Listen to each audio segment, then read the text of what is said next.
Welcome to the Stockpile tour. This is 3 months worth. I recently did 3 big shops in April, May and June, all at Woolworths because we were everyday members extras. We got 10% off once a month, and I focused heavily on stockpiling so I could get a little stash up because June was our last month as an everyday extras member to get our 10% off. Starting over here in the clear container, this has been here forever. It has super dupers in there. It has hubby spicy noodles. It has some plant-based Milo in there. It has some risotto pasta I got for 50 cents. Things that I have been building and collecting for quite a while, and there's been on specials, and now we don't need to buy some of those things for quite a while. So this is where stockpiling does help us greatly. And then over here is just the conglomerate of mess that I've just dumped here. So I thought, let's sort it all out. So first up, we have here apparently an empty box that is a cracker box, and I do not know why it's here. Probably we ate it, and I thought, oh, I'll put that here and then remember to tell you guys later that's part of the count. I don't remember. Maybe what I wrote down I do, but who knows. And then on the list here, I've got a list of everything we bought because I couldn't find my receipt. So I'm showing you that we bought some sliced cheese and there's some cream. We only have one of those things left. I think the idea at the time was that I was still going to have some of these fresh items left over in the fridge because the Flybuys spend had just finished and the Woolworths spend had just finished, and I thought this will get us through at least a month.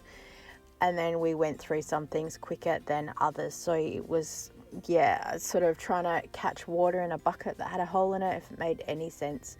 So I'm just going to pull everything out of here. We'll stick them in their boxes and we'll do a bit of a count. And then the idea is that after a couple of months, I'm going to come back and see what we have left, what's worked well as a stockpile and what hasn't.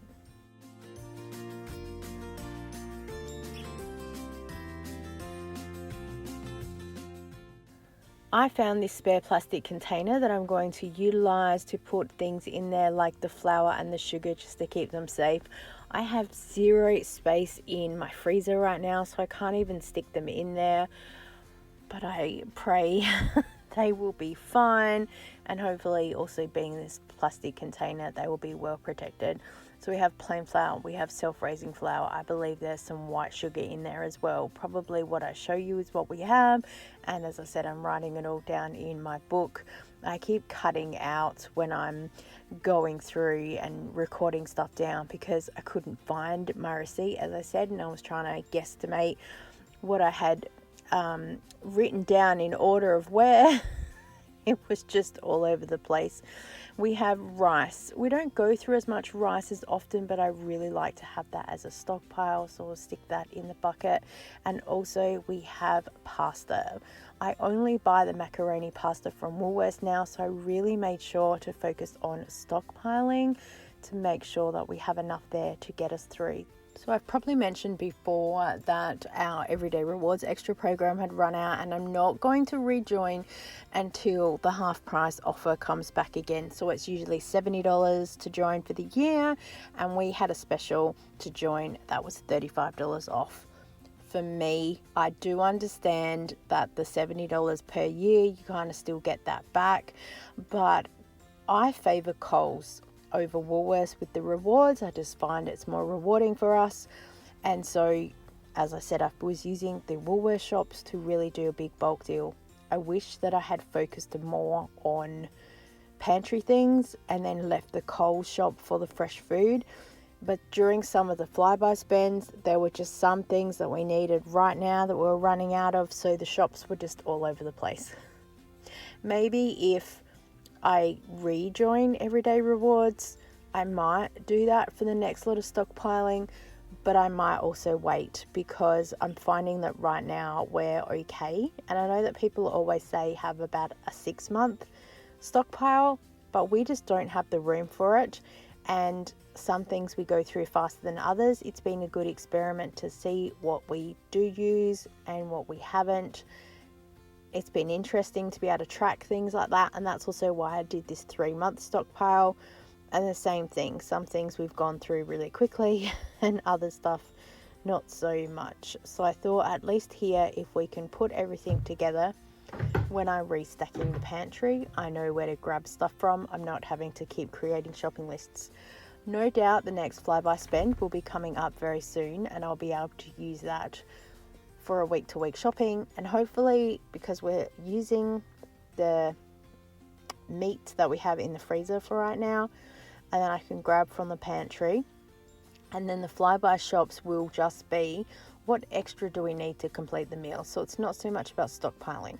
So we're not going to run our stockpile completely down, but it's going to be enough for at least a month, maybe 2 months to get us through. And then I'm going to have a little bit more of a systematic way of tracking everything.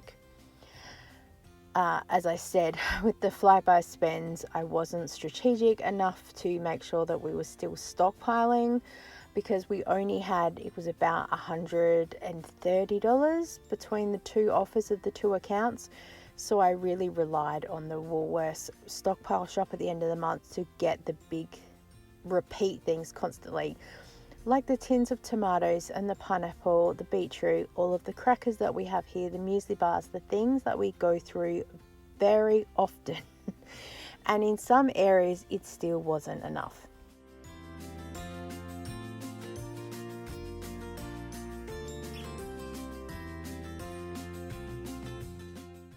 Looking back over this footage too, I think that I was planning on showing you how many we had of things, but also now that while I look back on this editing, it doesn't make any logical sense to explain that to you, because I don't really think anyone cares how many crackers we go through and how many muesli bars. So I was just pulling stuff into boxes. It is now after I have done the shop for June, because I actually semi-cheated and I packed all that first of all. So then when I did the June shop, I kind of knew where there were pockets and I tried to focus on picking up a few extra things. I've since also rearranged a couple of things. So it's the end of June by the time I'm repacking this, because I had put the shopping away and then I'd sorted some things out again. So we've got stuff all over the place and a lot of gaps that we had. I tried to buy to refill up holes. And again, like I said, I was trying to think about showing you stuff. Oh my gosh, I've bought home brand cling wrap and alfoil. Let's all pray that it is good. And I've got some cookies there as a backup, one old packet and one new packet. That's funny. 2-minute noodles, what can I say? They're life. There's tin tomatoes, there's passata sauce, there's sweetened condensed milk, even though I'm going to learn how to make it myself.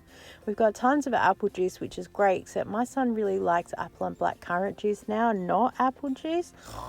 This is also why stockpiling sometimes is not the best. And I've got in the bag flour and some more sugar that I'll put away too. I am also setting up soon for another pantry redo, setting it all up and showing you how things work for us. So thank you so much for watching our little stockpile tour, and tune in and subscribe so you can see me clean up and tidy the pantry. Empty packets. Such is my life. Thanks for watching. I'll see you next time. Bye.